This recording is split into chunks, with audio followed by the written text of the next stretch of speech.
ಎಲ್ಲರಿಗೂ ನಮಸ್ಕಾರ. Learn with Chetan YouTube ಚಾನಲ್ಗೆ ನಿಮ್ಮೆಲ್ಲರಿಗೂ ಆಧಾರದ ಸುಸ್ವಾಗತ. ಇಂದಿನ ದಿನ ನಾವು 10ನೇ ತರಗತಿಯ ಕನ್ನಡ ವಿಷಯದ ಮೊದಲನೇ ಸಂಕಲನಾತ್ಮಕ ಮೌಲ್ಯಮಾಪನ ಪರೀಕ್ಷೆಯ ಪ್ರಶ್ನೆ ಪತ್ರಿಕೆಗೆ ಹೆಲ್ಪ್ ಆಗ್ತಕ್ಕಂತಹ ಪ್ರಮುಖ 1 ಅಂಕದ ಪ್ರಶ್ನೆಗಳನ್ನು ಇಂದಿನ ವಿಡಿಯೋದಲ್ಲಿ ನೋಡ್ತಾ ಹೋಗೋಣ. ಈ 1 ಅಂಕದ ಪ್ರಶ್ನೆಗಳು ಸಾಕಷ್ಟು ಬಾರಿ ವಾರ್ಷಿಕ ಪರೀಕ್ಷೆಯಲ್ಲಿ ಬಂದಂತಹ ಹಾಗೂ ಸರಣಿ ಮತ್ತು ಅರ್ಧ ವಾರ್ಷಿಕ ಪರೀಕ್ಷೆಯಲ್ಲಿ ಬಂದಂತಹ ಪ್ರಶ್ನೆಗಳಾಗಿರ್ತವೆ. ಇವಿಷ್ಟನ್ನು ನೀವು 1 ಮಾರ್ಕಿನ ಪ್ರಶ್ನೆಗಳನ್ನು ನೋಡಿಕೊಂಡಿದ್ದೆ ಆದಲ್ಲಿ ಹೆಚ್ಚು ಅಂಕಗಳು ಇದೇ ಒಂದು ವಿಡಿಯೋದಿಂದ ಬರುವಂಥ ಸಂಭವನೀಯತೆ ಹೆಚ್ಚಿರ್ತದೆ ಅಂತ ಹೇಳ್ತಾ, ಇನ್ನು ಯಾರು ನಮ್ಮ ಚಾನಲನ್ನು ಸಬ್ಸ್ಕ್ರೈಬ್ ಮಾಡ್ಕೊಂಡಿಲ್ಲವೋ ದಯವಿಟ್ಟು ಸಬ್ಸ್ಕ್ರೈಬ್ ಮಾಡ್ಕೊಳ್ಳಿ ಅಂತ ಹೇಳ್ತಾ ಬನ್ನಿ ವಿಡಿಯೋವನ್ನು ಸ್ಟಾರ್ಟ್ ಮಾಡೋಣ. ಮೊದಲಿಗೆ ನಮ್ಮ ಭಾಷೆ ಎನ್ನುವ ಅಧ್ಯಾಯದಿಂದ ಯಾವ ಪ್ರಶ್ನೆಗಳು ಬರ್ತವೆ 1 ಮಾರ್ಕಿನ ಅಂತ ನೋಡ್ತಾ ಹೋಗೋಣ. ಮೊದಲನೇ ಪ್ರಶ್ನೆ, ಭಾಷೆ ಯಾವುದಕ್ಕೆ ಸಾಧನವಾಗಿದೆ ಅಂತ ಇದೆ. ನಮ್ಮ ಸುತ್ತಮುತ್ತಲಿನವರೊಡನೆ ವ್ಯವಹರಿಸುವುದಕ್ಕೆ ಹಾಗೂ ವಿಚಾರ ವಿನಿಮಯ ಮಾಡುವುದಕ್ಕೆ ಭಾಷೆ ಒಂದು ಅಮೂಲ್ಯ ಸಾಧನವಾಗಿದೆ. ಎರಡನೆಯ ಪ್ರಶ್ನೆ, ಪ್ರಾಣಿಗಳು ತಮ್ಮ ಮಕ್ಕಳಿಗೆ ಯಾವ ವಿಚಾರವಾಗಿ ತರಬೇತು ಕೊಡುತ್ತವೆ. ಪ್ರಾಣಿಗಳು ತಮ್ಮ ಮಕ್ಕಳಿಗೆ ಚಲನವಲನಗಳ ವಿಷಯವಾಗಿ, ಆಹಾರ ವಿಚಾರಗಳ ವಿಚಾರವಾಗಿ ತಮ್ಮ ಮಕ್ಕಳಿಗೆ ಸಹಜವಾಗಿ ತರಬೇತವನ್ನು ಕೊಡುತ್ತವೆ. ಮೂರನೆಯ ಪ್ರಶ್ನೆ, ಮನುಷ್ಯನಿಗೆ ಲೆಕ್ಕವಿಡುವ ಅವಶ್ಯಕತೆ ಯಾವಾಗ ಉಂಟಾಯಿತು. ಮನುಷ್ಯನು ಸಂಚಾರಿ ಜೀವನವನ್ನು ತ್ಯಜಿಸಿ ಒಂದೆಡೆ ಬೀಡು ಬಿಟ್ಟು ಆಸ್ತಿ, ಮನೆ, ಬದುಕು ಮೊದಲಾದ ಭಾವನೆಗಳು ಎಂದು ಮೂಡಿದವೋ ಆಗ ಮನುಷ್ಯನಿಗೆ ಲೆಕ್ಕವಿಡುವ ಅವಶ್ಯಕತೆ ಉಂಟಾಯಿತು. ನಾಲ್ಕನೆಯ ಪ್ರಶ್ನೆ, ಎಣ್ಣೆ ತುಪ್ಪದ ಮಿಶ್ರಣ ಬೇಡವೆಂದು ಹೇಳಿದವರು ಯಾರು. ಎಣ್ಣೆ ತುಪ್ಪದ ಮಿಶ್ರಣ ಬೇಡವೆಂದು ಹೇಳಿದವರು ನಯಸೇನ ಕವಿ. ಐದನೇ ಪ್ರಶ್ನೆ, ಕನ್ನಡಕ್ಕೆ ಪರ್ಷಿಯನ್ ಶಬ್ದಗಳು ಯಾವಾಗ ಬಂದವು. ಮಹಮ್ಮದೀಯರ ಆಳ್ವಿಕೆಯ ಕಾಲದಲ್ಲಿ ಕನ್ನಡಕ್ಕೆ ಪರ್ಷಿಯನ್ ಶಬ್ದಗಳು ಬಂದವು. ಇನ್ನು ವ್ಯಾಘ್ರಗೀತೆ ಎಂಬ ಅಧ್ಯಾಯದಿಂದ ಬಂದಂತಹ 1 ಅಂಕದ ಪ್ರಶ್ನೆಗಳು, ಪ್ರಮುಖ 1 ಅಂಕದ ಪ್ರಶ್ನೆಗಳನ್ನು ನೋಡ್ತಾ ಹೋಗೋಣ. ಭಗವದ್ಗೀತೆಯನ್ನು ರಚಿಸಿದವರು ಯಾರು ಅಂತ ಕೇಳಿದರೆ ಭಗವದ್ಗೀತೆಯನ್ನು ರಚಿಸಿದವರು ಮಹರ್ಷಿ ವೇದವ್ಯಾಸರು. ಎರಡನೇ ಪ್ರಶ್ನೆ, ಹುಲಿಗೆ ಪರಮಾನಂದವಾಗಲು ಕಾರಣವೇನು. ಶಾನುಭೋಗರ ದುಂಡು ದುಂಡಾದ ಶರೀರವನ್ನು ನೋಡಿ ಹುಲಿಗೆ ಪರಮಾನಂದವಾಯಿತು. ಮೂರನೆಯ ಪ್ರಶ್ನೆ, ಶಾನುಭೋಗರಿಗೆ ತಲೆ ಸುತ್ತಲು ಕಾರಣವೇನು. ಹುಲಿಗೆ ತಮ್ಮ ಮುಖದರ್ಶನವಾಗದಂತೆ ತಪ್ಪಿಸಿಕೊಳ್ಳುವ ದೊಂಬರಾಟದಲ್ಲಿ ಶಾನುಭೋಗರ ತಲೆ ಸುತ್ತಲು ಆರಂಭಿಸಿತು. ನಾಲ್ಕನೆಯ ಪ್ರಶ್ನೆ, ಶಾನುಭೋಗರ ಬ್ರಹ್ಮಾಸ್ತ್ರ ಯಾವುದು. ಶಾನುಭೋಗರ ಬ್ರಹ್ಮಾಸ್ತ್ರ ಕೀರ್ತಿ ಪುಸ್ತಕವಾಗಿತ್ತು. ಐದನೆಯ ಪ್ರಶ್ನೆ, ಹಸಿದು ಮಲಗಿದ್ದ ಹುಲಿಯು ಏನೆಂದು ಯೋಚಿಸಿತು.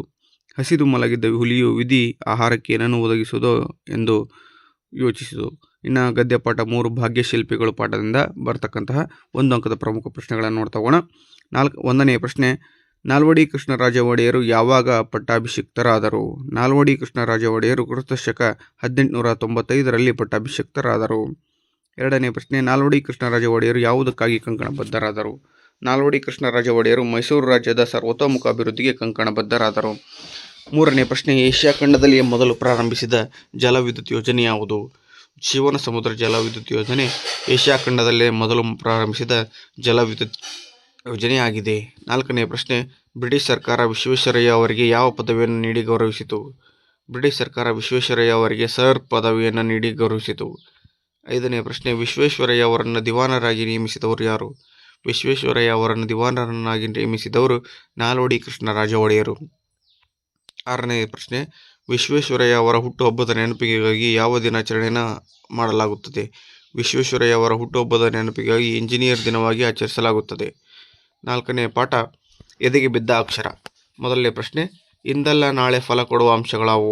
ಭೂಮಿಗೆ ಬಿದ್ದ ಬೀಜ, ಎದೆಗೆ ಬಿದ್ದ ಅಕ್ಷರ ಇಂದಲ್ಲ ನಾಳೆ ಫಲ ಕೊಡುವ ಅಂಶಗಳಾಗಿವೆ. 2ನೇ ಪ್ರಶ್ನೆ, ಮನೆ ಮಂಚಮ್ಮ ಯಾರು. ಮನೆ ಮಂಚಮ್ಮ ಗ್ರಾಮ ದೇವತೆ ಆಗಿರುತ್ತಾರೆ. 3ನೇ ಪ್ರಶ್ನೆ, ಮನೆ ಮಂಚಮ್ಮನ ಕತೆ ಹೇಳಿದ ಕವಿ ಯಾರು. ಮನೆ ಮಂಚಮ್ಮನ ಕತೆ ಹೇಳಿದ ಕವಿ ಸಿದ್ಧಲಿಂಗಯ್ಯ. 4ನೇ ಪ್ರಶ್ನೆ, ಶಿವಾನುಭವ ಶಬ್ದಕೋಶ ಪುಸ್ತಕವನ್ನು ಬರೆದವರು ಯಾರು. ಶಿವಾನುಭವ ಶಬ್ದಕೋಶ ಪುಸ್ತಕ ಬರೆದವರು ಫಗು ಹಳಕಟ್ಟಿಯವರು.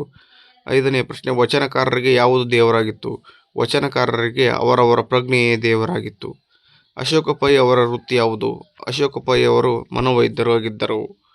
7ನೇ ಪ್ರಶ್ನೆ, ದೇವನೂರರ ನನ್ನ ದೇವರು ಯಾರೆಂಬುದನ್ನು ಸ್ಪಷ್ಟೀಕರಿಸಿ.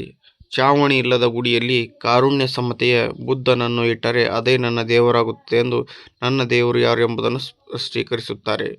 ಓಕೆನಾ. ಸೊ ಇದು 4 ಪಾಠಗಳು, 1 ಪ್ರಶ್ನೆ ಉತ್ತರಗಳದು. ಇನ್ನು ಪದ್ಯ ಭಾಗದ ಪ್ರಶ್ನೆಗಳನ್ನು ನೋಡ್ತಾ ಹೋಗೋಣ ನಾವು.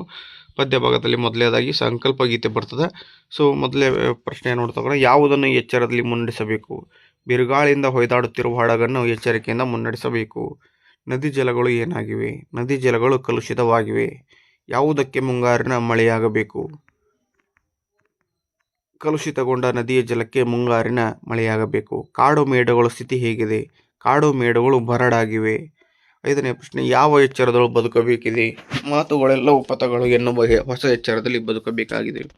2ನೇ ಪದ್ಯ, ಹಕ್ಕಿ ಹಾರುತ್ತಿದೆ ನೋಡಿದರ ಪದ್ಯದಿಂದ 1 ಅಂಕದ ಪ್ರಮುಖ ಪ್ರಶ್ನೆಗಳನ್ನು ನೋಡ್ತಾ ಹೋಗೋಣ. ಮೊದಲನೇ ಪ್ರಶ್ನೆ, ಹಕ್ಕಿ ಯಾವ ವೇಗದಲ್ಲಿ ಹಾರುತ್ತಿದೆ?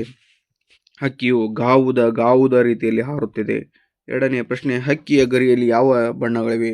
ಹಕ್ಕಿಯ ಗರಿಯಲ್ಲಿ ಕರಿ, ಬಿಳಿ, ಕೆಂಪು, ಹೊನ್ನಿನ ಹೊಳೆಯುವ ಬಣ್ಣಗಳಿವೆ. ಹಕ್ಕಿಯ ಕಣ್ಣುಗಳು ಯಾವುವು? ಸೂರ್ಯಚಂದ್ರರು ಹಕ್ಕಿಯ ಕಣ್ಣುಗಳಾಗಿವೆ. ಹಕ್ಕಿಯು ಯಾರ ನೆತ್ತಿಯನ್ನು ಕುಕ್ಕಿದೆ? ಹಕ್ಕಿಯು ಸಾರ್ವಭೌಮರ ನೆತ್ತಿಯನ್ನು ಕುಕ್ಕಿದೆ. ಹಕ್ಕಿಯು ಯಾರನ್ನು ಹರಸಿದೆ? ಹಕ್ಕಿಯು ಹೊಸಗಾಲದ ಹಸುಮಕ್ಕಳನ್ನು ಹರಸಿದೆ. ಹಕ್ಕಿಯು ಯಾವುದರ ಸಂಕೇತವಾಗಿದೆ? ಹಕ್ಕಿಯು ಕಾಲಪಕ್ಷಿಯ ಸಂಕೇತವಾಗಿದೆ. ಹಕ್ಕಿಯ ಚುಂಚಗಳು ಎಲ್ಲಿಯವರೆಗೆ ಚಾಚಿವೆ? ಹಕ್ಕಿಯ ಚುಂಚಗಳು ದಿಗ್ಮಂಡಲಗಳ ಅಂಚಿನ ಆಚೆಯವರೆಗೂ ಚಾಚಿವೆ. 3ನೇ ಪದ್ಯ, ಕೌರವೇಂದ್ರನ ಕೊಂದೆ ನೀನು. ಮೊದಲನೇ ಪ್ರಶ್ನೆ, ಶ್ರೀಕೃಷ್ಣನು ಕರ್ಣನನ್ನು ರಥದಲ್ಲಿ ಕೂರಿಸಿಕೊಳ್ಳುವಾಗ ಏನೆಂದು ಕರೆದನು? ಶ್ರೀಕೃಷ್ಣನು ಕರ್ಣನ ಸಂಗಡ ಮೈದುನತನದ ಸರಸವನ್ನೆಸಗಿ ಕೈ ಹಿಡಿದು ಎಳೆದು ರಥದ ಪೀಠದಲ್ಲಿ ಕುಳ್ಳಿರಿಸಿಕೊಂಡನು ಅಥವಾ ಕೂರಿಸಿದನು.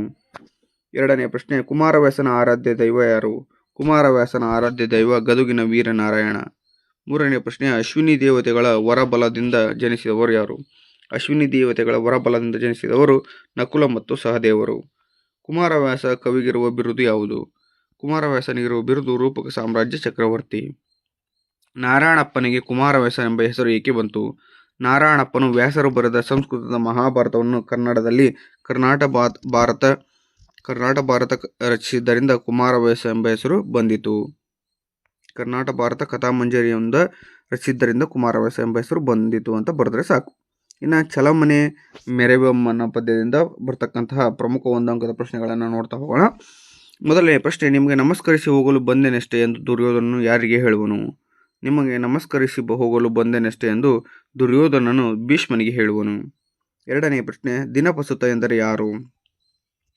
ದಿನಪಸುತ ಎಂದರೆ ಕರ್ಣ ಆಗಿರುತ್ತಾನೆ. 3ನೇ ಪ್ರಶ್ನೆ, ಯಾರಿಬ್ಬರನ್ನು ಕೊಂದ ಬಳಿಕ ಸಂಧಿ ಮಾಡಿಕೊಳ್ಳುವುದಾಗಿ ದುರ್ಯೋಧನನು ಹೇಳುತ್ತಾನೆ? ಅರ್ಜುನ ಭೀಮರನ್ನು ಕೊಂದ ಬಳಿಕ ಸಂಧಿ ಮಾಡಿಕೊಳ್ಳುವುದಾಗಿ ದುರ್ಯೋಧನನು ಹೇಳುತ್ತಾನೆ. ಛಲವನ್ನೇ ಮೆರೆಯುವುದಾಗಿ ನಿರ್ಧರಿಸಿದವರು ಯಾರು? ಛಲವನ್ನೇ ಮೆರೆಯುವುದಾಗಿ ನಿರ್ಧರಿಸಿದವರು ದುರ್ಯೋಧನ.